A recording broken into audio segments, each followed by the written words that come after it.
Shalom Bapak Ibu, Saudara-saudara dan teman-teman sahabat-sahabat sekalian. Apa kabar semuanya? Selamat datang kembali di dalam podcast Ngulik Firman. Dan di dalam kesempatan podcast ini kembali kita akan membicarakan mengenai ayat-ayat, perikop-perikop, pasal-pasal yang akan kita bahas berurutan. Mulai dari kitab Matius 1 kemarin kita sudah bahas. Saudara-saudara, Bapak Ibu sekalian yang ingin mendengarkan ulang silahkan, saya menyarankan untuk mendengarkan ulang ulasan-ulasannya supaya kita bisa kembali memaknai sama-sama.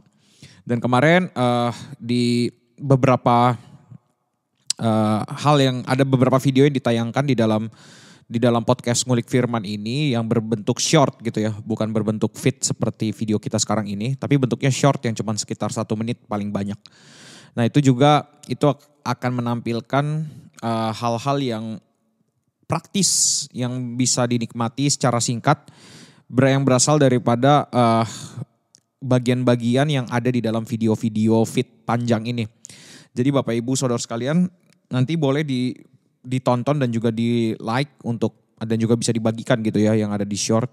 Dan karena mungkin pada saat Bapak Ibu dan Saudara sekalian menonton YouTube channel ini sekarang subscribernya udah lebih dari 500 dan puji Tuhan kita sudah lebih daripada 3.000 jam. Jadi kita bisa ada membership di dalam konten-konten YouTube ini. Nah nanti seperti yang kemarin saya sudah bilang bahwa nanti di dalam konten membership itu kita akan membicarakan hal-hal yang lebih doktrinal, lebih ke sejarah gereja di dalam bagian-bagian itu dan nanti akan saya bagikan di dalam membership. Kenapa di dalam membership saya bagikan tidak dibagikan secara luas seperti ini? Pertama untuk menghindari adanya perdebatan-perdebatan kusir tentu saja. Dan juga pelajaran doktrin ini tidak semua orang akan menyukainya gitu ya. Tidak semua orang akan setuju juga. Jadi ada lebih baiknya jika ini memang sebaiknya dikonsumsi memang untuk orang-orang yang punya ketertarikan belajar lebih dalam aja gitu. Jadi memang sengaja dikhususkan bagi orang-orang yang memang punya ketertarikan untuk belajar lebih dalam mengenai doktrin kekristenan dan lain sebagainya macam. Kita akan bicara banyak di situ mengenai Allah, keselamatan dan lain sebagainya macam. Dan Allah Tritunggal akan dijelaskan juga nanti di dalam video membership itu. Jadi Bapak Ibu nanti kalau sudah bisa ya membership dan kalau Bapak Ibu mau atau bersedia untuk menjadi member daripada channel YouTube ini, nggak cuma subscribe tapi menjadi member, tentu nanti kalau menjadi membership ada beberapa uang yang harus dikeluarkan, ya silahkan untuk jika Anda tertarik untuk belajar lebih dalam lagi mengenai hal-hal tersebut silahkan. Jika Bapak Ibu, tapi tenang saja saya tidak akan membuang format video yang ini, format video mengulik firman setiap perikop, ayat, pasal, itu akan terus berjalan, tenang saja. Jadi semua orang bisa menikmati dan tidak akan ada banyak perubahan di dalam YouTube Ngulik Firman ini. Itu mungkin sekilas info saja yang bisa saya bagikan di dalam video kali ini. Dan sebelum kita sekarang akan masuk ke dalam Matius 2. Ada beberapa hal yang ingin saya ingatkan. Jadi Matius 1 kemarin kita sudah bahas banyak banget, terutama di dalam silsilah Yesus Kristus kita sudah banyak membahas. Ada beberapa tema yang disinggung di situ, tapi setidaknya 2 hal inilah yang sangat erat, akan ada kaitan yang sangat erat 2 tema ini. Tema utamanya itu tentang kerajaan, dan kita melihat itu dari silsilah Yesus Kristus, Daud dibicarakan sangat penting sekali di dalam bagian Matius 1. Kemudian juga ada Abraham yang menjadi penekanan bahwa Matius ini akan menjadi tempat di mana akan menjadi cerita, akan memberikan banyak cerita di mana Yesus adalah penggenap dari janji-janji Allah, nubuatan-nubuatan Allah dan ya penggenapan yang ada terjadi di dalam perjanjian lama. Jadi kita banyak akan mengupas dan balik kepada tema-tema ini. Jadi Bapak Ibu supaya bisa kita lebih kaya di dalam firman Tuhan. Ini 2 tema ini janganlah ditinggalkan ketika kita membaca kitab Matius. Yaitu tentang kerajaan, tema tentang kerajaan dan juga tema mengenai penggenapan janji Allah, nubuatan Allah yang terdapat di dalam perjanjian lama. Nanti kita akan melihat salah satunya di dalam Matius 2 ini, kita akan melihat hal tersebut ternyata membuat kelimpahan membaca firman Tuhan itu bisa terjadi. Dan kita akan mencoba sedikit melihatnya gitu ya. Jadi ini hal-hal yang harus kita cermati. Dan seperti apa yang sudah saya sampaikan tadi, ternyata tema yang diangkat di dalam Matius 2 ini adalah tema mengenai kerajaan. Maka kita coba sedikit lihat dulu hal yang tertulis di dalam Matius 2. Mari saya mau mengajak kita membaca Matius 2. Kita baca sedikit aja ayat 1 sampai 4 mungkin ya. Matius 2 ayat 1 sampai kepada ayat yang keempat. Di sini judul perikopnya adalah orang-orang Majus dari timur. Sesudah Yesus dilahirkan di Betlehem di tanah Yudea pada zaman Raja Herodes. Datanglah orang-orang Majus dari timur ke Yerusalem dan bertanya-tanya, di manakah dia, raja orang Yahudi yang baru dilahirkan itu? Kami telah melihat bintangnya di timur dan kami datang untuk menyembah dia. Ketika Raja Herodes mendengar hal itu, terkejutlah ia beserta seluruh Yerusalem. Maka dikumpulkannya semua imam kepala dan ahli Taurat bangsa Yahudi. Lalu dimintanya keterangan dari mereka di mana Mesias akan dilahirkan. Sebelum masuk kepada hal yang akan kita lihat, saya mau kasih sebuah pengetahuan sedikit atau informasi lah sedikit yang terdapat di dalam Matius 2 ini. Karena kita sekarang sedang ada di dalam masa Advent dan akan memperingati kelahiran Yesus Kristus dan sekarang banyak gereja yang sudah memulai khotbah Natal, maka saya ingin memberikan sebuah informasi yang penting banget untuk kita lihat sama-sama, yaitu pertama, jumlah orang Majus yang ada di dalam Matius 2 itu bukan 3 orang. Sekali lagi, jumlah orang Majus yang ada di dalam Matius 2 itu bukan 3 orang. Kenapa banyak orang menghitung jumlah orang Majusnya itu 3? Karena menghitung dari 3 jenis persembahannya, yaitu emas, kemenyan, dan mur. Pertanyaannya gini, mereka jauh, mereka bangsawan dari timur. Kalau mereka pun cuma bertiga, berapa banyak emas yang bisa mereka bawa? Emas, kemenyan, dan mur itu satu. Yang kedua, perjalanannya begitu jauh. Kalau mereka bangsawan, gak mungkin bangsawan itu tidak dilayani di tengah-tengah perjalanan itu. Dan lain sebagainya macam. Jadi gak mungkin ini cuma 3 orang. Gak cuma 3 orang, tapi ada banyak sekali orang Majus yang datang ke Yerusalem. Dan seringkali banyak orang menghitungnya dari jenis persembahannya.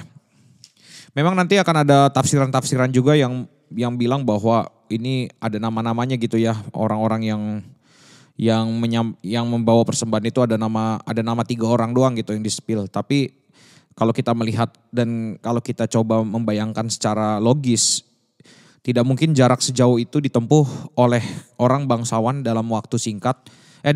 Pertama dalam waktu singkat, yang kedua tanpa adanya anak buahnya ikut. Yang kedua, di sini kalau kita lihat emas, kemenyan, dan mur itu dibawa oleh orang-orang Majus itu ketika Yesus itu sudah ada di rumah. Itu kita bisa lihat ayatnya di ayat 11. Perhatikan di situ, maka masuklah mereka ke dalam rumah. Jadi ini posisinya bukan Yesus masih di kandang domba. Sekali lagi ini bukan di kandang. Nah ini yang sering kali keliru ya, cerita sekolah minggu juga kadang-kadang keliru, orang Majus datang ke kandang. Salah besar itu, salah besar. Orang Majus tidak datang ke kandang, orang Majus datang ke rumah.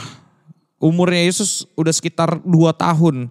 Kita tahu dari mana umur Yesus sekitar 2 tahun, nanti bisa dibaca di 2 perikop selanjutnya, pembunuhan anak-anak di Betlehem. Di situ ada informasi mengenai 2 tahun gitu.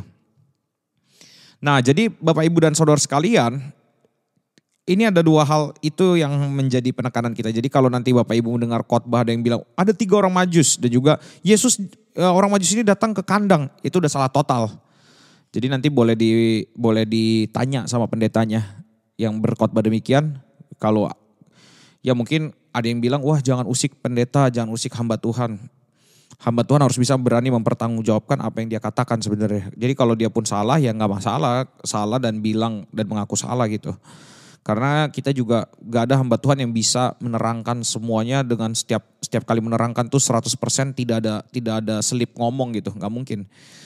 Orang yang paling hebat berkhotbah sekalipun pasti pernah selip ngomong gitu. Selip ngomong tuh maksudnya tiba-tiba harusnya ngomong apa, tiba-tiba ngomong apa, itu bisa sering terjadi. Jadi perhatikan di situ orang Majusnya itu ada banyak dan persembahannya 3 jenis, tapi orang Majusnya itu gak cuma 3. Dan mereka ini ketemu Yesus bukan di kandang tapi di rumah. Oke. Jadi sekarang kita melihat di dalam teks ini ada yang namanya orang Majus. Dan mungkin Di dalam bagian ini kita hanya sedikit membicarakan mengenai latar belakang orang Majus aja, sedikit aja. Dan kita akan melihat dan membandingkan kepada tema-tema yang akan disampaikan oleh kitab Matius. Yang pertama, siapa orang Majus ini? Dan lihat, apakah memang Matius ini membicarakan tema tentang kerajaan? Maka pasal 2 ini, tadi kan di pasal 1 kita udah lihat bahwa tema kerajaan itu muncul karena ada Daud. Gitu ya, Daud diulang berkali-kali. Entah itu pakai kata 14 dan nama Daud itu ada kata Raja Daud segala macam. Nah, ini pun kembali dipertegas di dalam Matius 2. Matius 2 ini juga membicarakan Herodes itu raja. Kalau kita lihat ya di ayat 1 dari Matius 2. Zaman Raja Herodes. Nah, jadi Raja Herodes ini mewakili dari kerajaan dunia. Sekali lagi, Raja Herodes ini mewakili raja dari kerajaan dunia. Jadi ini adalah sebuah penggambaran yang menarik di dalam Matius ini. Kemudian datang orang Majus. Orang Majus ini bukanlah orang Yahudi ya. Mereka ini berasal dari timur. Timurnya itu bukan Asia, bukan timur apa ya, maksudnya timur yang kita nggak tahu dari mana, arah mata anginnya dari mana gitu. Tapi timur ini berasal dari timurnya dari Israel itu sendiri. Sekali lagi, timurnya ini adalah timur dari timurnya Israel gitu. Jadi kalau timur tuh di sebelah sini ya, timur, tenggara, selatan, barat daya. Ya, di sebelah sini, timur. Ya disitulah kira-kira. Nah, daerah timur dari Israel itu asumsi besarnya atau perkiraan wilayahnya ditambah dengan penafsiran dari Perjanjian Lama, ini adalah wilayah Persia. Atau sekarang itu dikenal dengan Iran. Jadi ada Persia dan Iran.